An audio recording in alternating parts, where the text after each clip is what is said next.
නම් මොකද? එක පාදයකින් ඇතුළු වෙලා ශරීරය හරහා ගමන් කරලා අනිත් පාදය හරහා පිට වෙලා.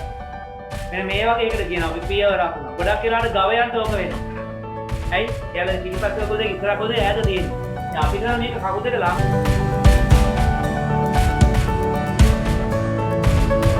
මෙයාට අකුණක් වැඩිච්ච ගමන් ඒ අකුණේ තියෙන ආරෝපණ වලින් විශාල ප්‍රමාණයක් මේක දිගේ අරන් එවිල්ලා පොළොවට දානවා. එතකොට මොකද වෙන්නේ? හැබැයි මේකේ පාර්ශවික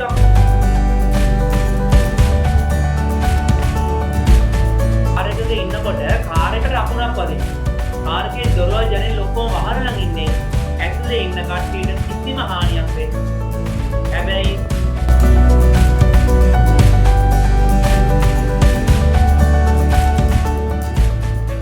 අයිබෝවන් සුබ සන්ධ්‍යාවක් වේවා දූල පුතාලා හැමෝටම. අයිබෝවන්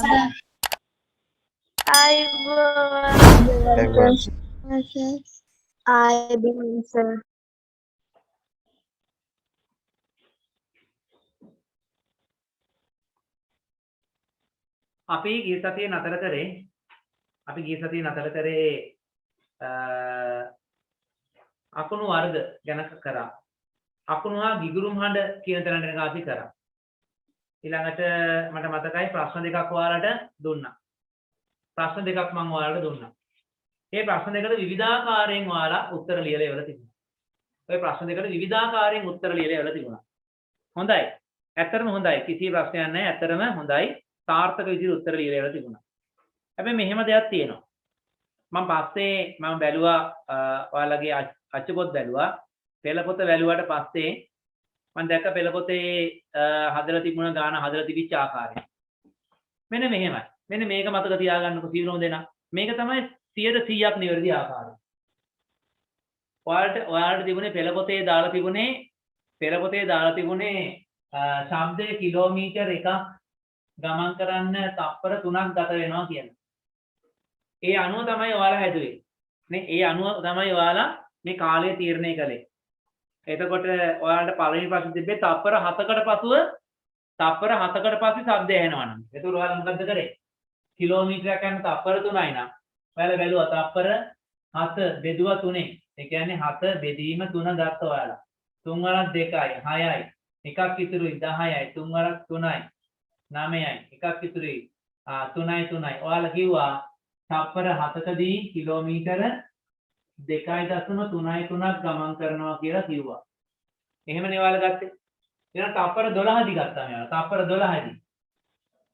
තප්පර 12දී කොච්චරද බලන්න. ඒකත් ඔයාලා මොකද කරේ? 3ෙන් බෙදුවා. ආව කිරීම 4ක්. එහෙනම් ඔයාලා ලියුවා තප්පර 12දී කිලෝමීටර 4යි. ඔන්න ඔහොම ඔයාලා ගණන් හදලා තිබ්බේ. ඕක මේ ඇත්තටම ওই ක්‍රමය 98ක් විතර හරි.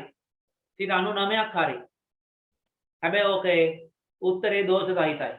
හරියටම 100%ක් නිවැරදිවම ගාන හදන ක්‍රමෙදී. මට දැන් හැමෝම කියන්න බලන්න ආලෝකය ශබ්දයේ ගමන් කරන වේගය කොච්චරද? ශබ්දයේ වේගය කොච්චරද? කියන්න බලන්න කියන්න ඔයාලට කියලා දුන්නා ඉක්මනට කියන්න හැමෝම කියන්න ශබ්දයේ වේගය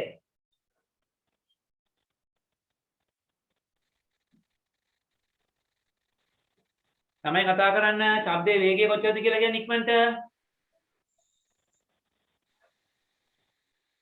තප්පරයට මීටර් 330යි තප්පරයට මීටර් 330යි මේක දීලා තියෙනවානේ නේද එහෙම ශබ්දයේ වේගය ඒක සමානයි 330යි ms දින 1. ඒකෙන් කියවෙන්නේ මොකද්ද? එක තප්පරයකදී 330යි. මේ තප්පර එකට මීටර 330යි. එන තප්පර 4 කොච්චරද? එම නිසා තප්පර 7ට කොච්චර දෙනවා? මොකද කරන්න ඕනේ? එකට 330 නම් 7ට කොච්චරද බලන්න මොකද කරන්න ඕනේ? ඉක්මනට කියන්න. ගුණ කරන්න ඕනේ. ඔව් කීයෙන්ද ගුණ කරන්න ඕනේ? මොකද්ද ගුණ කරන්න ඕනේ? මොකෙන්ද?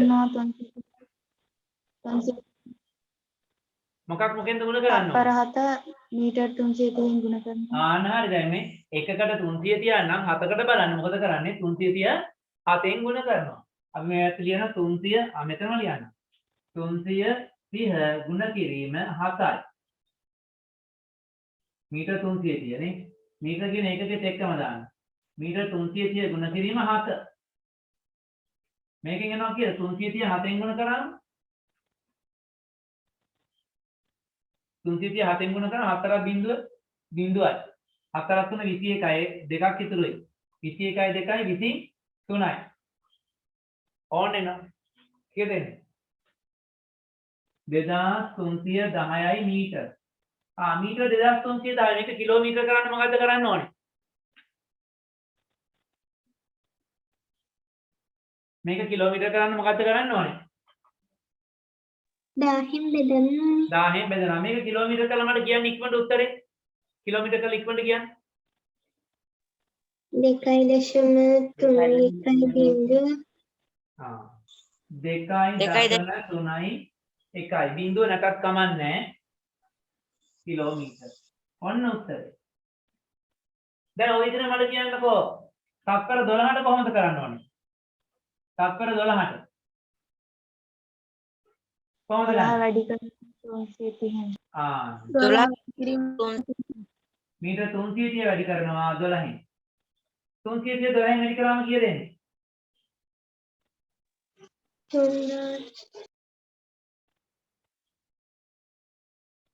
12 බිංදුව 12 36න් 6 3ක් ඉතුරුයි. 12 36 අර 6යි අර 3යි 39යි. 3960. 3960යි මීටර 3960යි. මීටර 3960යි මේක කිලෝමීටර කරාම කීයද එන්නේ? 3.96.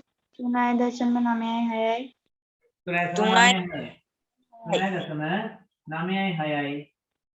ඔන්න කිලෝමීටර. දැක්කද හදපු විදිය? ඕක තමයි හරිම ක්‍රමය. ඒ වගේම හරි ලේසියි ඕක.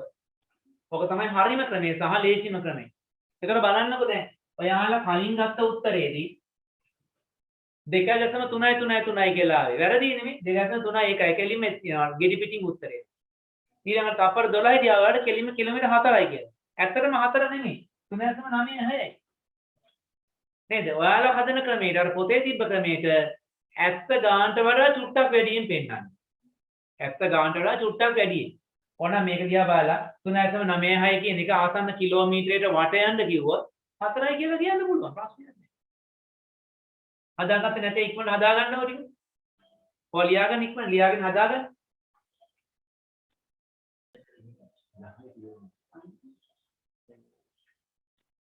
රයිට් මේක ඉවරයි නේද? ඔව් සර්. හරි. එදා මම ඔයාලට ප්‍රේරණා කර වෙන්නන්නම් කිව්වා. අද හොයාගන්නත් බැරි වුණා. ඇත්තමයි. අමතක වුණා. කමන්නේ මම දැන් පන්ති පටන් ගත්තම ගෙනලා පෙන්නනවා. අතර අල්ල බලන්නම දෙනවා. මේක මකනවා.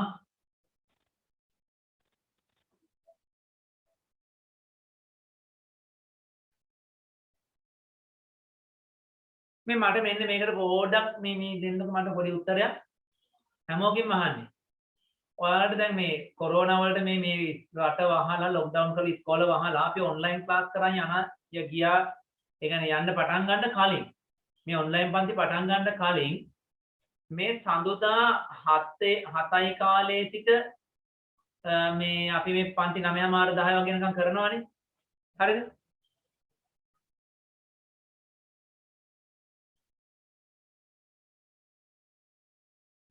මෙන්න මේ කාලය තුල වලට වෙන පන්ති තිබිච්ච අය ඉන්නවද කවුරු හරි?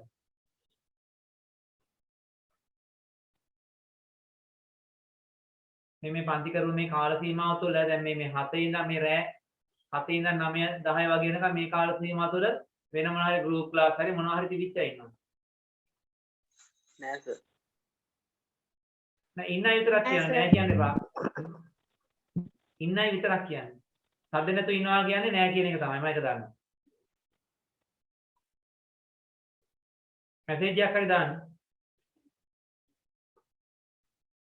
මැසේජ් එකක් හරි දාලා තියන්න මම පස්සේ හරි බලනවා. හරි. අපි අද බලමු මිනිසුන්ට සතුන්ට දේපල වලට හානි කරන ආකාරයට භූගත වන අකුණු මොනවද කියලා අපි බලමු. භූගත වන අකුණු. දැන් අපි අකුණු වර්ග කීයක් ඉගෙන ගත්තද ගිය සතියේ? දැන් හැමෝම කතා කරන්න ඕනේ ආ. අපි අකුණු වර්ග කීයක් ඉගෙන ගත්තද ගිය සතියේ? තුනක් ඉගෙන ගත්තා. මොනවාද ඒ අකුණු වර්ග තුන? පෘථිවි අකුණු වා අකුණු වලා අකුණු පෘථිවි අකුණු, වා අකුණු සහ වලා අකුණු. පෘථිවි අකුණු තියෙනවා, වා අකුණු තියෙනවා, වලා අකුණු. එතකොට ඔයාලා හිතන්නේ සාමාන්‍යයෙන් පෘථිවි අකුණු නේ? ඔයාලා සාමාන්‍යයෙන් හිතන්නේ මේ මිනිසාට, සතුන්ට, දේපල වලට හානි සිදු කරන්නේ මොන වර්ගයේ අකුණු කියලාද? පෘථිවි අකුණු පෘථිවි අකුණු. ඒ කියන්නේ පොළවට වදින අකුණකින් තමයි අපිට මේ හානියක් සිදු වෙන්නේ. අනිත් අකුණු වලින් අපිට හානියක් සිදු වෙන්නේ නැහැ. හරිද? එතකොට මේ භූගත දැන් මේ පෘථිවි අකුණු භූගත වන ආකාර කීපයක් තියෙනවා. හරිද? මේ පෘථිවි අකුණු භූගත වන. ඒ කියන්නේ මේ අකුණක් පොළව කරා ඉන්න හේතුව තමයි පොළව ස්වභාවිකවම ධනාරෝපිතයි. පොළවේ ස්වභාවිකවම ධනාරෝපණ වැඩි ප්‍රමාණයක් තියෙන ගතියක් තියෙනවා. ඒ නිසා තමයි ඍණාරෝපණ හරි ආස පොළවට සමග සම්බන්ධ වෙන්නේ. දැන් ඔයාලට කරන්ට් එක වදිනවනේ. කරන්ට් එක වදිලා තිනවා ඔයාලට. සපත්තු දාන සෙරප්පු දාන හිටියොත් කරන්ට් එක වදින්නේ නැහැ. අතින් මේ අපි දුමු මේ බෝඩ් එකේ කරන්ට් එක ලීක් එකක් තියෙනවා මේ අපේ පටියේ. මම මෙහෙම අත තියෙනවා. අත තියෙනකොට මම සෙරප්පු සපත්තු දාලා නැත්නම් මට කිසි ප්‍රශ්නයක් නැහැ, මට වදින්නේ නැහැ. මම දන්නෙත් නැහැ. හැබැයි මම සෙරප්පු සපත්තු මොකුත් දාන්න නැතුව කකුල් බිම තියාගෙන මේක ඇල්ලුවොත් එහෙම අත තියෙනකොට ඩුරුස් කාලා මට දැනෙනවා මේක වදිනවා. සමහර විට හොඳට අහු වුණොත් එහෙම මැරෙනකම මාව මෙතන මම මේක අල්ලගෙන ඉඳී. මේ ඒ විදිහේ කරන්ට් එක දීලා මිනිස්සුන් මිය ගිය අවස්ථා ඕන තරම් අපි දන්නවා. ඒකට හේතුව තමයි මේ විද්‍යුත් ධාරාව කියන්නේ ඍණාරෝපණ ගොඩක් ගමන් කරන්නේ. විද්‍යුත් ධාරාව කියන්නේ ආරෝපණ ඍණාරෝපණ ගොඩක් මේ ගමන් කරන්නේ. මේ ඍණාරෝපණ හරි ආසයි පොළොවට සම්බන්ධයි. මේ ඍණාරෝපණ පට්ට ආසයි පොළොවට. කොයි වෙලාවෙද තියෙන පොළොවට යන්න පුළුවන් කොයිල යන්නමයි බලන් ඉන්නේ. ඒ කියන්නේ මේ ඍණ ආරෝපණ පොළොවට යන්න කැමැති හේතුව තමයි පොළවේ ධන ආරෝපණ විශාල ප්‍රමාණයක් පැවතුන. ඒ ධන ආරෝපණ හොයාගෙන තමයි මේ ඍණ ආරෝපණ යන්නේ. අපි ඉගෙන ගත්ත 7 පන්තියේදී ඉගෙන ගත්තේ ප්‍රතිවිරුද්ධ ආරෝපණ ආකර්ෂණය වෙනවා. ධන ආරෝපණ සහ ඍණ ආරෝපණ ලං කරොත් දෙක එකට එකතු වෙනවා. අපි ඉගෙන ගත්තේ 7 පන්තියේදී. ඒ වගේ තමයි දැන් වලාකුළ ගත්තොත් එහෙම. වලාකුළක සාමාන්‍යයෙන් පහළ කොටස ඍණ ලෙස ආරෝපණය වෙලා. මේ ආරෝපණ ප්‍රමාණය වැඩි වුණාට පස්සේ මොකද වෙන්නේ? මේ ආරෝපණ විසර්ජනය වෙනවා. මේ ආරෝපණ විසර්ජනය වෙනවා කියන්නේ මේ ධන ආරෝපිත පෘථිවියට මෙහෙම එනවා. ඇවිල්ලා මොකද වෙන්නේ? මේ අකුණ මේ ආරෝපණ මෙහෙම පොළොව ඇතුළට ගමන් කරනවා. මෙහෙම පොළොව ඇතුළට මෙහෙම ගමන් කරලා උදාසීන වෙලා යනවා. ඉවරයි. එතනින් ඉවරයි. අකුණ වැදෙන මොහොතන ඔය සියල්ල වෙලා ඉවරයි. මිලි තප්පර 10ක් කියන්නේ කිව්වේ අපි. මිලි තප්පර 10න් තප්පරෙන් 100න් පංගුවක් තරම් කාලයක් නේ. ආන්ගේ කාලය තුල මේ වලාකුළු තියෙන ආරෝපණ සියල්ලම ඇවිල්ලා පොළොවට වැදිලා පොළොව ඇතුලේ අභ්‍යන්තරයට ගිහිල්ලා මතු පිටින් යනවා නම් මතු පිටින් හරි කොහොම හරි ගිහිල්ලා පොළොවේ තියෙන ධන ආරෝපණත් එක්ක එකතු වෙලා උදාසීන වෙනත් ඉවර වෙනවා. පාද ඉතින් අහන්න එපා දැන් මෙච්චර කාලයක් තිස්සේ අකුණු ගහලා පොළොවේ තියෙන ධන ආරෝපණ ඉවර වෙන්නේ නැද්ද? එහෙම අහන්න එපා. ඇයි එහෙම අහන්න එපා කියන්නේ? මේ පෘථිවිය කියන්නේ මහා විශාලයි. මේකේ තියෙන ධනාරෝපණ ප්‍රමාණය මෙච්චරයි කියලා කියන්න බෑ. හරිද? ඊට අමතරව මේ පොළොව මතින් තුලන් හමනකොට නැවත වතාවක් අර රෙදි කෑල්ලකින් පැන්සලක් පිරිමදිනවා වගේ නැවත වතාවක් මේ පොළොව ධන ලෙස ආරෝපණය වෙනවා. ඒ නිසා පොළොවේ තියෙන ධනාරෝපණ ප්‍රමාණය කොච්චරද කියලා ඒක ඉවර කරන්න තරම් අකුණු ගහන්න ක්‍රමයක් නැහැ. ඉවර වෙන්නේත් නැහැ. ඇයි? නැවත විවිධ හේතු නිසා මේක ආරෝපණය වීම වෙනවා. එහෙම වෙනවා ඇති. හරි? දැන් මේ භූගත වෙන අකුණ, ඒ කියන්නේ මේ අකුණෙන් එන ආරෝපණ පොළව කරා ගෙනියන්නේ. පොළව කරා යන ක්‍රම ගොඩක් තියෙනවා. යටතේ අපි මේ කතා කරන්නේ අකුණක් වදිනවා කියන අවස්ථාව. මිනිස්සෙගේ ශරීරයක් හරහා භූගත වෙන අවස්ථාව ටික තමයි මෙතෙන්දී අපි කතා කරන්නේ. නැත්තම් ගහකට ඇදලා ගහ ඔස්සේ යන්න පුළුවන්, කෙලින්ම පොළොවට ඇදලා පොළොවට යන්න පුළුවන්. මේ වගේ විවිධ ක්‍රම තියෙනවා යන්න. දැන් මේ අපි කතා කරන්නේ හරිද? මිනිසුන්ට, සතුන්ට, ගොඩනැගිලි වලට හානි සිදුවන ලෙස අකුණු භූගත වන ආකාර ගැන. කාටද? මිනිසාට වෙන්න පුළුවන්, සතෙකුට වෙන්න පුළුවන්, එහෙම නැත්නම් ගොඩනැගිල්ලකට වෙන්න පුළුවන්. ඕන මොකක් හෝ ක්‍රමයකට හානි සිදු කරමින් මේ අකුණ භූගත වන ආකාරය තමයි අපි මෙතෙන්දී කතා කරන්නේ. හරිද? මෙන්න මේ ආකාර හතරක් තියෙනවා. පළවෙනි එක තමයි ඍජු අකුණ. පළවෙනි එක තමයි ඍජු අකුණ. දැන් ඔයාලගේ කියුට් එක අනිත් පැත්ත පිටුව බැලුවොත් එimhe ඍජු අකුණක් හොයාගන්න පුළුවන්. ඍජු අකුණ. ඍජු අකුණ මොකක්ද වෙන්නේ? පුද්ගලයෙක් ඉන්නවා මේනේ පුද්ගලයෙක් මට මිනිස්සු අඳින්න බෑනේ ලස්සන. ලස්සනේ කොහෙත්ම ඉතින් අඳින්න බෑනේ මට ඉස්සර.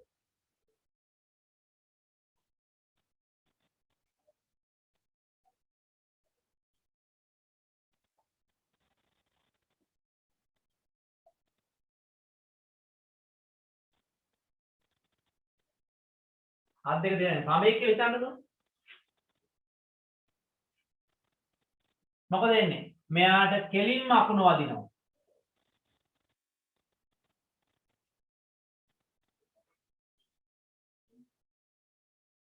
මෙයාට කෙලින්ම අකුණ වදිනවා. ඔක තමයි ඍජු අකුණක් කියලා කියන්නේ. කෙලින්ම සතෙකුට වෙන්න පුළුවන්, ගොඩනැගිල්ලකට වෙන්න පුළුවන්, මනුස්සයෙකුට වෙන්න පුළුවන්, කෙලින්ම අකුණ වදිනවා. ඔකට කියන ඍජු අකුණ. ඕක තමයි වෙන්න පුළුවන් ලොකුම හානි. සමහර විට හරියට අකුණ වැදුනා නම් එහෙම මෙයාගේ කෑල්ලක්වත් හොයාගෙන නැහැ. කෑලි වලට අඟුරු වෙලා යනවා. ඇයි? වෝල්ට් මිලියන ගානක විභවාන්තරයක්. ඊළඟට ඇම්පියර් 25000ක විතර ධාරාවක්. සෙල්සියස් අංශක 30000ක විතර අධික උණුසුමක්. හිතන්නකෝ. නේ?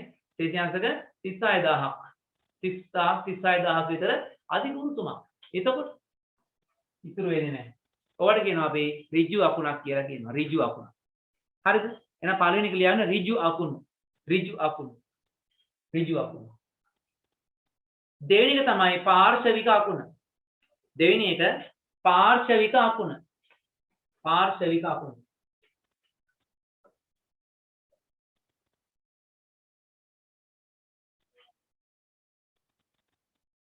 දෙවෙනි එක පාර්ශවික අකුණ.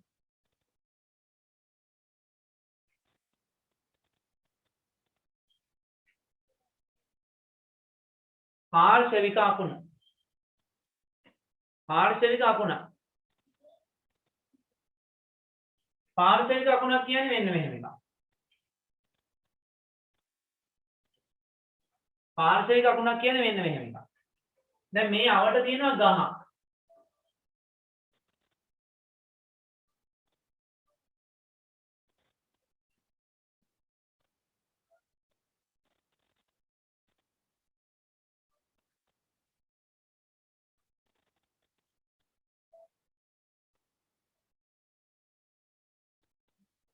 මේ අකුණත් මේ ගහක් තියෙනවා මේ වගේ. මේ ගහයට මේ මිනිස්සයා ඉන්නවා. අකුණ වදින්නේ ගහට. අකුණ වදින්නේ ගහට. මොනවද කියන්නේ? අකුණ වදින්නේ ගහට. මේ ගහට තමයි අකුණ වදින්නේ. හරි? මේ ගහට තමයි අකුණ වදින්නේ. මේ ගහට අකුණ වැදුනට පස්සේ මේ ගහේ කඳ ඔස්සේ විශාල ධාරාවක් භූගත වෙනවා. මේ ගහේ කඳ ඔස්සේ විශාල ධාරාවක් භූගත වෙනවා. හැබැයි මේක අපි දන්නා වෝල්ට් මිලියන ගානක වෝල්ට් මිලියන 10ක විතර අධික විභවාන්තරයක්. ඊළඟ ඇම්පියර් 25000ක් විතර අධික ධාරාවක්. නේ? මෙන්න මේ නිසා මේ කඳ හරහා එකපාර මේ ඔක්කොම යන්න අමාරුයි. ඇයි ඒ තරම් ධාරාව මේ කඳ තුලින් අරන් යන්න බෑ. ඒක මහා ගොඩක්. යන්න අමාරුයි. එතකොට මොකද වෙන්නේ? එතකොට මෙන්න මෙහෙම දෙයක් එනවා. මෙන්න මේ අතු වලින් මෙහෙම මේ අතු වලින් මෙහෙම පහළට වැටෙනවා. මේ අතු වලින් මෙහෙම පහළට මෙහෙම එනවා. එතකොට මේ ළඟ හිටිය කාල වදිනවා. තමයි මේ පැත්තේ මෙහෙම එක මෙහාට වදින්න පුළුවන්. මෙහෙම එක මෙහාට වදින්න පුළුවන්. ඔය ගහකට අකුණු වදිනවා පොඩ්ඩක් බලන්නකෝ. හරිද? ගහකට අකුණු වදිච්ච පොඩ්ඩක් බලන්න බලන්න තියෙනවා මම පෙන්නන්නම් ඔයාලට. හරි?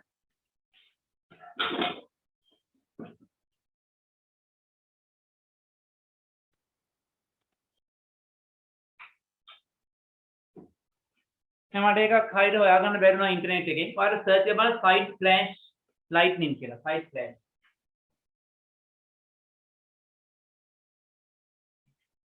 side slash lightning කියලා search කරලා බලන්න ඉන්ටර්නෙට් එකේ ඔයාලට වීඩියෝ එහෙම හොයාගන්න පුළුවන් වෙයි. YouTube එකෙන් එහෙම බලන්න side slash lightning කියලා. එතකොට ඔයාලට මේ පාර්ශවික අකුණු හොයාගන්න පුළුවන්.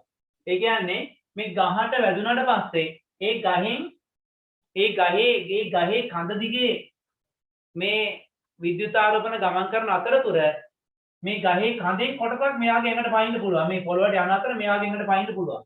මේ අසු වලින් මෙයාගේ ඇඟට පයින්න පුළුවන්. හරිද? ඒක වෙන්නේ මෙහෙම.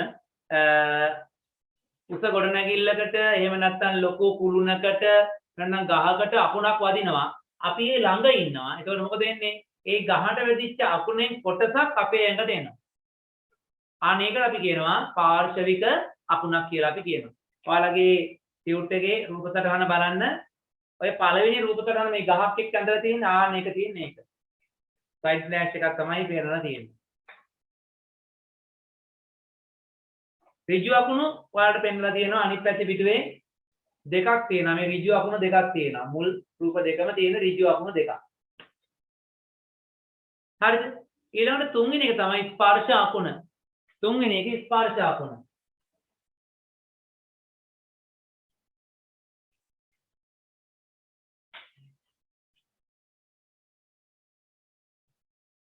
තුන්වෙනි එක ස්පර්ශ අකුණ.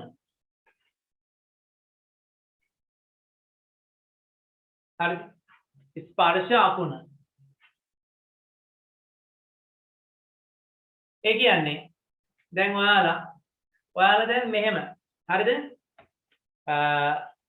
ලොකු ටෙලිෆෝන් කුරුණක් ළඟට වෙලා ඉන්නවා. ටෙලිෆෝන් කුරුණට මෙහෙම අත තියාගෙන ඉන්නවා මේක. මෙහෙම අත තියාගෙන ඉන්නවා ටෙලිෆෝන් කුරුණ. කුරුණට වදින අකුණක් මොකද වෙන්නේ? මොකක් වේද? කුරුණට අකුණ වදිනකොට ලොකු ටෙලිෆෝන් කණුවක් හරි මොකක් හරි එක මෙහෙම අත තියාගෙන ඉන්නවා යකඩ කණුවේ. ඒ කණුවට අකුණ වදිනවා. මොකද වෙන්නේ ඔයාලට? ඒ අකුණ වදිද නැද්ද? වදිනවා. ඒ අකුණ අනිවාර්යෙන් වදිනවා. ඒකට කියන්නේ මොන අකුණක් කියලාද? ස්පර්ශ ඒ අකුණ ස්පර්ශ කියන්නේ ස්පර්ශ පුස්තයක් හරහා ඇවිල්ලා වදින්නේ. ඔය ස්පර්ශ අකුණ තමයි ගොඩක් හානි වෙන්නේ. ඔන්න බලන්නකො මේ. දැන් ඔයාලා කියන අකුණු ගහන වෙලාවට ටීවී දාන්න එපා. අකුණු ගහන වෙලාවට ෆෝන් පාවිච්චි කරන්න එපා. නේ? ෆෝන් කියන්නේ මේ සාමාන්‍ය හෑන්ඩ් ෆෝන් එකක් පාවිච්චි කරාට එන්නේ නැහැ. හැබැයි හෑන්ඩ් ෆෝන් එක චාර්ජරයට ගහලා කතා කර හිටියොත් මොකද වෙන්නේ? අකුණ වදිනවා කරන්ට් ලයින් එකට. ඒ අකුණ එනවා කරන්ට් ලයින් එක දිගේ ඇවිල්ලා චාර්ජරේ දිගේ ඇවිල්ලා කනට වදිනවා. ඒක මොන ආකාරයේ අකුණක්ද? ඔය දැන් කියපු අකුණු වලින්. ඔය කියපු අකුණු තුنين එක මොන ආකාරයේ අකුණක්ද?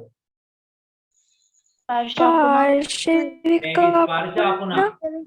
මේක මොන අකුණක්ද? ස්පර්ශ අකුණ. හරි. දැන් මෙහෙම දේවල් එනවා. දැන් කවුරු හරි ෂවර් එකෙන් නානවා මේ වෙලාවේ. ෂවර් එකෙන් නනා ඉන්නවා. නනා ඉන්නකොට ගෙදර උඩ තියෙන වතුර ටැංකියට වදිනවා අකුණ. දැන් මොකද වෙන්නේ? දැන් මොකද වෙන්නේ?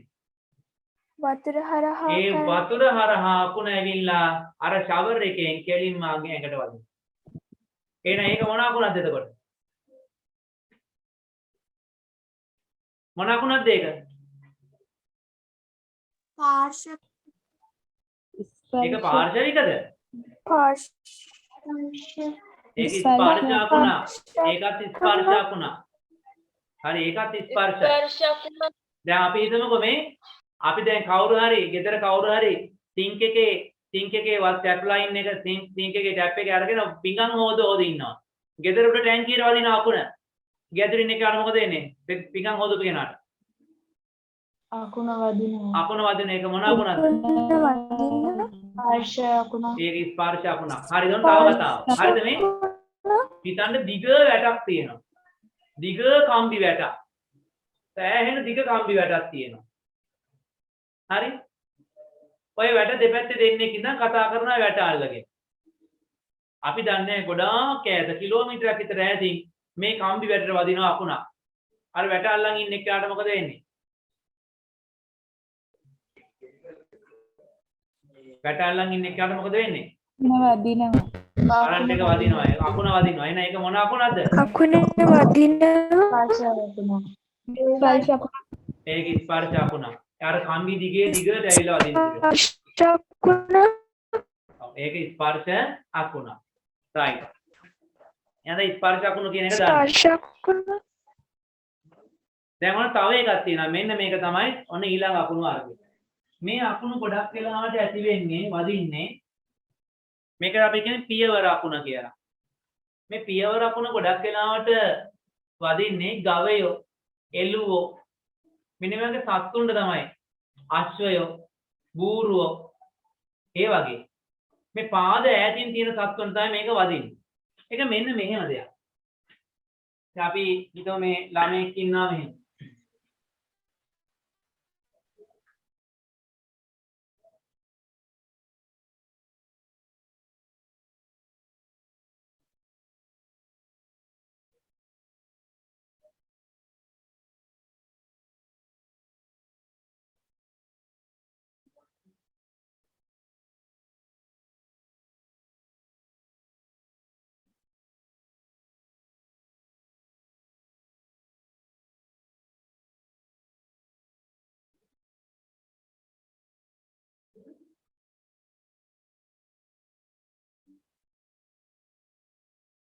මෙයා මේ ඉන්නේ ටිකක් පහසුවෙන් ඉන්නේ කකුල දෙපැත්තට කරලා. මෙහෙම.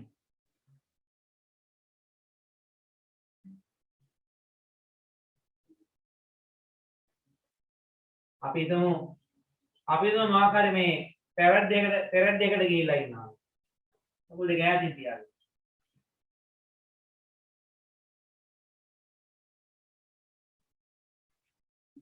පහසුවෙන් සිටින් කියව මින් අහම. ඔහම ඉන්නවා.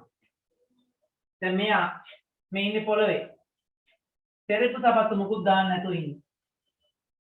හරිද? අකුණ වදිනවා කොහේ හරි ඈතින්. මෙන්න මේ වගේ ඈතකට අකුණ වදිනවා. මෙන්න මේ වගේ තැනක පොළොවට අකුණ වදිනවා. පොළොවට අකුණ වැදුනම ඒ කියන්නේ නිකම්ම පොළොවට අකුණ වැදුනම පොළොව මතු පිටින් ටික දුරක් ගමන් කරනවා මේ අකුණ. පොළොව මතු පිටින් ටික දුරක් මේ අකුණ ගමන් කරනවා. එතකොට මේ අකුණ මෙහෙම එනවා පොළොව දිගේ මෙහෙම එනවා. ආවට පස්සේ අපේ ශරීරය කියන්නේ සාමාන්‍යයෙන් පොළොවට වඩා හොඳ සන්නායකයක්. පොළොව තුලින් විදුලිය ගමන් කරනවට වඩා ඊටම හොඳින් අපේ ශරීරය තුලින් ගමන් කරනවා. දැන් මෙතනට එනකොට මේ අකුණ දැන් කොහෙන් ගමන් කරයිද? පොළොව දිගේම ගමන් කරයිද? පොළොවට වඩා හොඳින් යන්න පුළුවන් කාපට් පාරක්. දැන් මේක නිකන් බොරුදු පාරක් වගේ. මේක නිකන් කාපට් පාර වගේ. යන්න ලේසි පාර. මොකද්ද? ඇඟ හරහා යන එකද පොළොව හරහා යන එක දැන් ලේසිම යන්නේ. ඇඟ හරහා යන එක තමයි ලේසි යන්න. මොකද වෙන්නේ? මේ අකුණ මොනවද බලන්න. මේ අකුණ මේක කකුලකින් ඇතුල් වෙලා මේම ගිහිල්ලා මෙහාට එනවා. එක කකුලකින් ඇතුල් වෙලා අනිත් පැත්තෙන් පිට වෙලා ගියා. නේද? මේ කොටසක බරපතල හානි.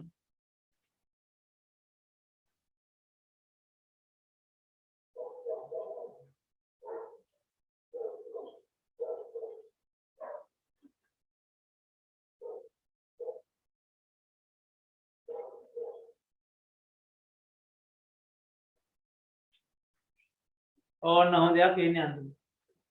මේකට කියනවා මොකද? එක පාදයකින් ඇතුළු වෙලා ශරීරය හරහා ගමන් කරලා අනිත් පාදය හරහා පිට වෙලා යනවා. මෙන්න මේ වගේ එකට කියනවා අපි පියවර අකුණ. ගොඩක් වෙලාවට ගවයන්ට ඕක වෙනවා. ඇයි? එයාලා පිටිපස්ස කකුල් දෙක ඉස්සර කකුල් දෙක ඈත තියෙන්නේ. දැන් අපිට නම් මේක කකුල් දෙක ලං කරන් ඉන්න පුළුවන්. අකුණු ගහන වෙලාවට කකුල් ලං කරන් ඉන්න කියලා කියන්නේ. ඒක කකුල පිට කකුලක් දාන් ඉන්න එක හොඳයි. ඇයි ඒ? එහෙනම් තනි කකුලෙන් හිටන් ඉන්න ඕනේ. එතකොට පියවර අකුණු වලින් ආරක්ෂා වීමේ හැකියාව තියෙනවා. මේවට කියන්නේ පියවර අකුණු. ඔන්න හතරෙන් අකුණු වර්ගය තමයි. මොකද්ද?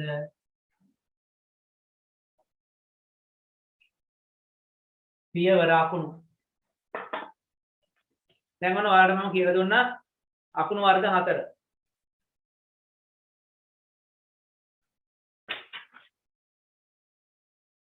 right.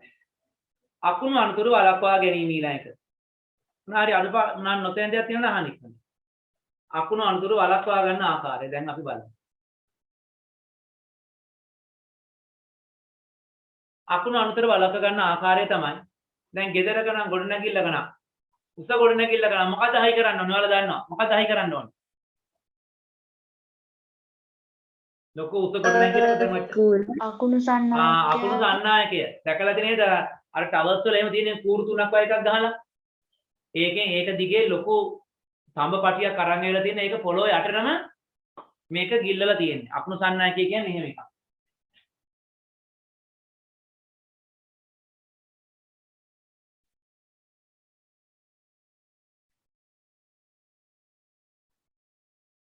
මේ තියෙන්නේ උස ගොඩනැගිල්ල නම්. එක්ක මේ තියෙන්නේ දුරකථන කුණාරේ මාකල් උස ගොඩනැගිල්ලක්. ඔය චෛත්‍යවල උඩ ගහලා තියෙනවා. පල්ලි වල එහෙම උඩ ගහලා තියෙනවා. මේ උඩ ගහලා තියෙනවා මෙන්න මෙහෙම අකුණු සන්නායකේ. කූරු තුනක් අය ගහලා තියෙනවා. මේ කූරු තුනක් ගහන්නේ ඇයි? ඔව්. හැම ලොකු චෛත්‍යවල තියෙනවා. ඇයි මේ කූරු තුනක් ගහන්නේ? ගහන්න තිබෙන පිඟානක් වගේ තැටියක්. මතක තියාගන්න තුඩවල් වලට අකුණු ආකර්ෂණය වෙනවා වැඩි. ඒ නිසා තමයි පිහිය ඉන්දිකටු වගේ දේවල් පාවිච්චි කරන්න එපා කියන්නේ වහින වෙලාවේදී. තුඩවල් වලට අකුණු ආකර්ෂණය වෙන වැඩි. බලන්න වැඩිපුර අකුණු ගහන්නේ පොල් ගස්, තල් ගස් වගේ අර කොළ උල් විදිහට තියෙන ගස් වලට. හරි? මතක තියාගන්න. දැන් මේ අකුණු සන්නායකයේ තියෙනවා තඹ පටියක්. ඔය තඹ පටිය මෙහෙම එනවා සයිඩ් එකේ. මෙහෙම ඇවිල්ලා මේක දිගේ ඇවිල්ලා මෙයා අඩි කීපයක්. ඔයාලා දන්නේ එර්ත් කුර ගහනවා කියලා ගහන්නේ අඩි 4ක් විතර පහළට. මෙතන ඊට වැඩි. මෙතන අඩි 10ක් 15ක් ගැඹුරට ලොකු යකඩ බටයක් හිටවලා. අපි මේ භූගත කිරීමට දාන සංකේත තමයි මේක. භූගත කිරීම කියන සංකේතය මේක. මෙහෙම එකක් හදලා මෙහෙම ඔන්නව තියෙනවා නම් ඔකට කියන්නේ භූගත කිරීම. එර්ත් එකක් ගහලා කියලා කියන්නේ. මෙන්න මෙහෙම අඩි 10ක් 15ක් ගැඹුරට මේක දාලා තියෙනවා. එතකොට මොකද වෙන්නේ? අකුණක් වැදිච්ච ගමන් මෙයාට අකුණක් වැදිච්ච ගමන් ඒ අකුණේ තියෙන ආරෝපණ වලින් විශාල ප්‍රමාණයක් මේක දිගේ අරන් ඇවිල්ලා පොළොවට දානවා. එතකොට මොකද වෙන්නේ? හැබැයි මේකේ පාර්ශවික අකුණ ඇති වෙන්න පුළුවන් බැරි නෑ. පාර්ශවික අකුණක් ඇති වෙන්න පුළුවන්. එතකොට මේ ගොඩනැගිල්ලට වෙන හානිය 90කින් විතර වගේ අඩු වෙනවා. පොඩි හානියක් වෙන්න පුළුවන්. හැබැයි ගොඩක් හානිය අඩු වෙනවා. මේක අල්ලන් හිටියොත් ස්පර්ශ අකුණක් වෙන්නත් පුළුවන්. හරි? මේක ළඟින් මේ දෙපැත්තට වටේට පැනලා පාර්ශ්වයක අකුණ වෙන්න පුළුවන්. ඒ වුණාට ඍජුව වදිනවට වඩා ලොකු සේෆ්ටි එකක්, ඒ කියන්නේ ආරක්ෂාවක් තියෙනවා. මේ වෙනකොට. ඔතන අකුණු සන්නායකයේ සවි කිරීම ඕක. ඊළඟට ගෙදර අනිවාර්යෙන් භූගත රැහනක් තියෙන්න ඕනේ. ගෙදර එර්ත් එක කියලා එකක් තියෙන්න ඕනේ. ගෙදර එර්ත් වයර් එක භූගත රැහනක් තියෙන්න ඕනේ. ඒක නියෝජිත නඩත්තු වෙන්න ඕනේ. වයර් ගැලවිලාද කියලා බලන්න ඕනේ. අර ගහපු කූර හයිට වැදිලාද කියලා බලන්න ඕනේ. අනේ එහෙමනම් අපිට අකුණු අනුතුරු වලින් ආරක්ෂා වීමේ හැකියාව තියෙනවා. ඊළඟට අකුණු අනුතුරු ඇති වෙන්න පුළුවන් කියලා හිතන හැම වෙලාවකම ගෙදර තියෙන විදුලි උපකරණ ඔක්කොම පිටියෙම ගලවලා විසන්ධි කරලා තියන්න ඕනේ. ගේ ඇතුලට ඇන්ටනාවක් එනවනම් ටීවී එකේ ඇන්ටනාවක් තියෙනවනම් ඒ ගල ඉල් දාන්න ඕනේ. අර ඩිප් ඇන්ටනා වලට නම් එච්චර ගැටලුවක් නෑ. ඔක මොකද ඒක පොඩක් පහළනේ තියෙන්නේ. ඊට උස ගස් තියෙනවනේ. ඒක එච්චර ගැටලුවක් නෑ. අර උසට ඇන්ටනා ගහලා තියෙනවනම් කුරු ඇන්ටනා තියෙන්නේ. වයර් එක ගලවලා ජනේලෙන් එළියටම දාලා තියන්න ඕනේ. ගේ ඇතුලේ තියන්න එපා. මොකද එළියේ තියෙන අකුණ ගේ ඇතුලට ගත්තා වගේ වැඩක් තමයි එහෙම වුණොත් වෙන්නේ. හරිද? ඊළඟට එලිමහනි ක්‍රියා කර මොකක් හරි අපි දැන් ඒ එලිමහනි මොකක් හරි කැම්ප් එකක් සෙල්ලම් කරන. එහෙම නැත්නම් අපි හිතමුකෝ ක්‍රීඩා උත්සවය. අපි ඔක්කොම එළියේ ඉන්නේ. එකපාර අහස කළු කරලා අකුණු ගන්න පටන් ගත්තොත් මොකද වෙන්න ඕන? මොකද කරන්න ඕන අපි? පුළුවන් තරම් ඉක්මනට ගස් යට වලට යන්නේ නැතුව ආවරණය වෙච්ච තැනකට පුළුවන් තරම් ඉක්මනට අපි යන්න ඕන. ආවරණය වෙච්ච තැනකට අපි පුළුවන් තරම් ඉක්මනට යන්න ඕන. හරිද? එතකොට ඒ වගේ තැනක් හඳුනගෙන ඉන්න ඕනේ. අකුණු ගහනවා නම් ඉක්මනට මං දුවන්නේ යන්න අතට කියලා අපි තෝරගෙන ඉන්න ඕනේ තැන. ඉතින් අකුණු ගහගෙන එනවා වගේ නම් වැස්ස එනවා වගේ නම් අපි අර තෝරගන්නේ මං අර අන්න අතට ගිහලා මං තෙමෙන්නේ නැතුව ඉන්නවා. ආන් ඒ වගේ අපි තැනක් තෝරගන්න ඕනේ. අකුණු අනුතරක් වගේ එනවා නම් මං ටක් ගාලා අර පන්ති කාමරේට දුවනවා. ඒ වගේ එකක් අපි සොයාගෙන ඉන්න ඕනේ. හරිද? එතකොට අකුණු අනුතරෙන් ආරක්ෂා වන ආකාරය ඔයාලට දීලා තියෙනවා. අකුණු අනුතරෙන් ආරක්ෂා වන ආකාරය ඔයාලට දීලා තියෙනවා. හරි? ඊට කලින් මේක පොඩ්ඩක් ලියාගෙන ඉමු අපි. අකුණු අනුතුරු වළක්වා ගැනීම.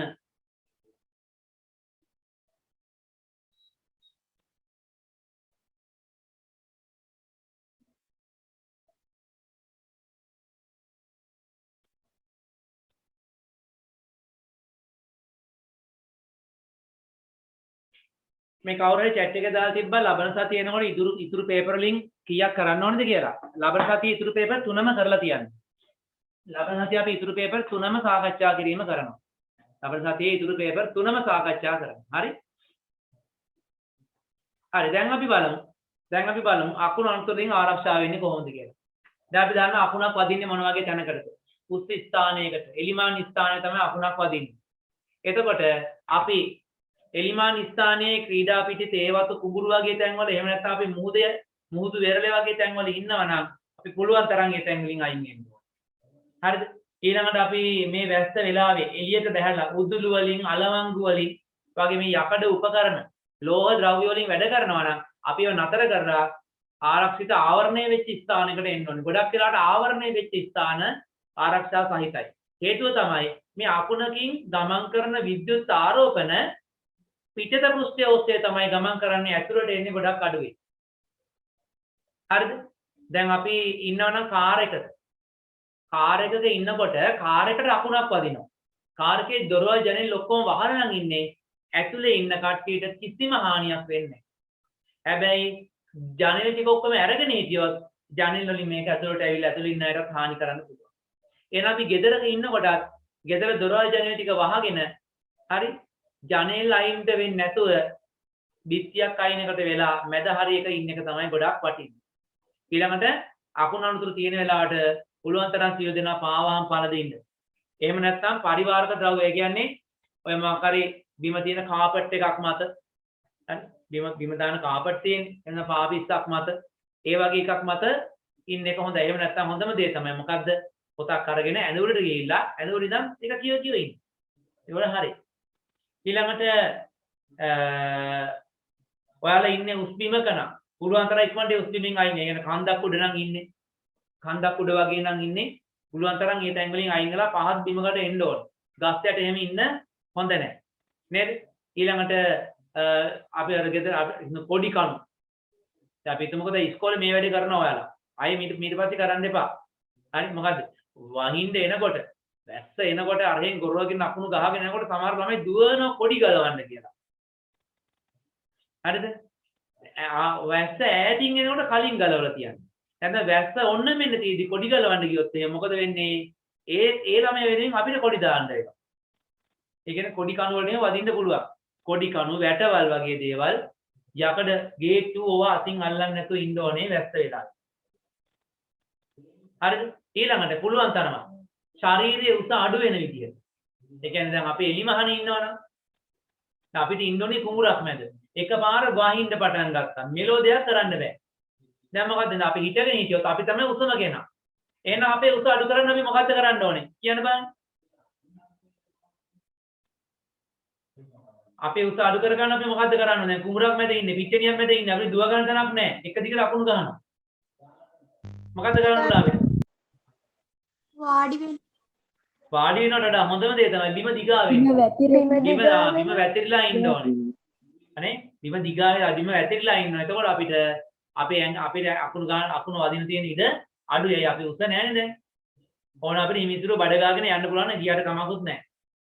හරිද? දැන් අපි මුහුදේ නම් ඉන්නේ. විවෘත බෝට්ටුවක් නම් කාමරේ වගේ වහපු නැති එකක් නම් බෝට්ටුව දිගේ දිගා වෙනවා. හැරෙන්න වෙන කරන්න දෙයක් නැහැ. හරිද? ඊළඟට අර රැහන් සහිත දුරකථන භාවිතය නතර කරන්න ඕන. ඊළඟට විදුලි ස්ථිරයක රෙදි මදින එක, ශීතකරණ ඇරලා බඩු ගන්න එක, ඔයගේ දේවල් විදුලි උඳුන්, හීටර්, ඔයගේ ඒවා පාවිච්චි කරන එක අපි නතර කරන්න ඕන. නේද? දැන් ගෙදර අපි හිතමුකෝ ගෙදර බාත්රූම් එකේ තියෙනවා අර උණු වතුර ෂවර් එකක්. කරන්ට් එකනේ වැඩ කරන්නේ. වහින වෙලාවේ ඉන්න බෑ මේ සීතලයි නාගන්නත් ඕනේ. කියලා අරක ගිහිල්ලා ඔන් කරලා උණු වතුර නානවා. එතකොට මොකද වෙන්නේ? කරන්ට් එක අකුණක් වැදුනොත් අර කරන්ට් ලයින් එක ඔස්සේ ඇවිල්ලා අපිට අර ෂවර් එක හරහා වදින්න පුළුවන් අකුණු. නේ? එහෙනම් හොඳම ස්ථානේ තමයි අපි පුළුවන් තරම් ආවරණය වෙච්ච ස්ථානෙට ඉන්නේ. හරි අපි හිතමු කාට හරි අකුණක් වැදුනා. කාට හරි අකුණක් වැදලා දලස් ගාලා වැටුණා බිම. දැන් අපි මොකද කරන්නේ? දැන් මිනිහට අකුණ වැදිලා තියෙන්නේ. ළඟට යන්නේ නැහැ. කොස්සක් අරන් ගිහලා මෙහෙම එන බලනවා. එහෙමද කරන්නේ? මේ ඇනලා තල්ලු කරලා බලනවා මෙහෙම. මැරිලාද ඉන්නවද මොකද කියලා. එහෙම කරන්න ඕනේද? නෑ එහෙම මොකොත් කරන්න එපා. බය වෙන්න ඕනේ නැහැ. අකුණ ගහලා මේ දැන් වැටුණා කියමුකෝ. වැටිච්ච තැනින් ගිහින් අල්ලගන්න. ප්‍රශ්නයක් නෑ. මොකද වෙන්නේ? ඒ තැනින් අකුණේ තියෙන ආරෝපණ ටික භූගත වෙලා ඉවරයි. රැඳිලා තියෙන්නේ හරි?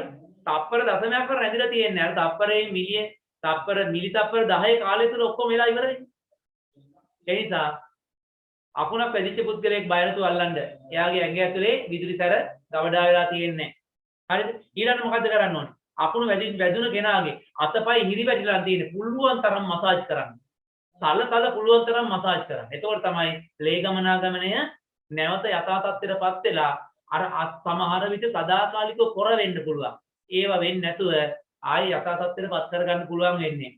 අකුණු විතරක් නෙමෙයි කරන්ට් එක වැදුනත් ඒක කරන්න ඕනේ. පුළුවන් තරම් ඒ වැඩිච්ච ස්ථාන හොඳට මසාජ් කරන්න ඕනේ. අනේ මතක තියාගන්න. හදිස්සිය හරි අකුණක් වැදිලා මෙයා වැටිලා ඉන්නවා සීනතෝ ගිහිල්ලා හුස්ම ගන්න නැහැ. එහෙනම් පුළුවන් තරම් ඉක්මනට කෘත්‍රිම සතනය ලබා දෙන්න. හරිද? හෘද ස්පන්දනය නතර වෙලා නම් හાર્ට් එක ගහන්නේ නැත්නම් අපි ඩක් ගාලා ගහලා හෘදය සම්බාහනය කරනවා කියලා කියන්නේ. හරිද? ගහලා අපි හાર્ට් එක වැඩ කරන තත්ත්වයටපත් කර ගන්න ඕනේ. ඒකම පුළුවන් තරම් ඉක්මනට මේ රෝගියා ළඟම තියෙන රෝගවලට අරගෙන යන්න ඕනේ. 19 යනකොට කතා කරලා අරන් යන්න පුළුවන්. එහෙම නැත්නම් ඊට කලින් තමන්ගේ තියෙන මොකක් හරි වාහනයක දාගෙන පුළුවන් තරම් ඉක්මනට රෝගවලට අරගෙන යන්න ඕනේ. ලෝක තමයි අකුණු අන්තරට ලක් වෙච්ච බුද්ධියට ප්‍රතිභාදාර ලබා දෙන ආකාරය. එතකොට අපි ඔන්න ඔය කොටසත් එක්ක 17 වෙනි පාඩම අවසන්. මේ ටියුට් එක අවසන්. මේ ටියුට් එකේ තව ප්‍රශ්න පත්‍ර 3ක් තියෙනවා.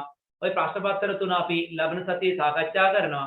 ඊට අමතරව මම ඔයාලගේ WhatsApp group එකට තව ප්‍රශ්න පත්‍ර මම දානවා කීපයක්. තව ප්‍රශ්න පත්‍ර කීපයක් දානවා ඉදිරි සතිවල සාකච්ඡා කරන්න අවශ්‍ය දේවල්. හරිද? ලබන සතියේ කොහොමත් අපි මේකේ තියෙන ප්‍රශ්න පත්‍ර 3 සාකච්ඡා කරනවා. ඊට අමතරව තව ප්‍රශ්න පත්‍ර ඕනේ නම් තව ප්‍රශ්න පත්‍ර මම හිතුණොත් දානවා. ඒ කියන්නේ මෙහෙම. ලබන සතියේ ඊළඟ පාඩම පටන් ගන්න කලින් මේ ප්‍රශ්න පත්‍ර 3 සාකච්ඡා කිරීම අනිවාර්යයි. හරි? ප්‍රශ්න පත්‍ර 3න් ලකුණු 100 දෙකක් දෙන්න බැරි නිසා මම තව එක ප්‍රශ්න පත්‍රයක් දානවා. ප්‍රශ්න පත්‍ර 4ක් එන්න. ඒත් අපි ලබන සතියේ අනිවාර්යෙන් ප්‍රශ්න පත්‍ර 4ක් සාකච්ඡා කරන්න නියමිතයි. කිසිම කෙනෙක් පන්ති නෑවෙත් ඉන්න බෑ ප්‍රශ්න පත්‍ර සාකච්ඡා කරන්න කියලා. හරිද?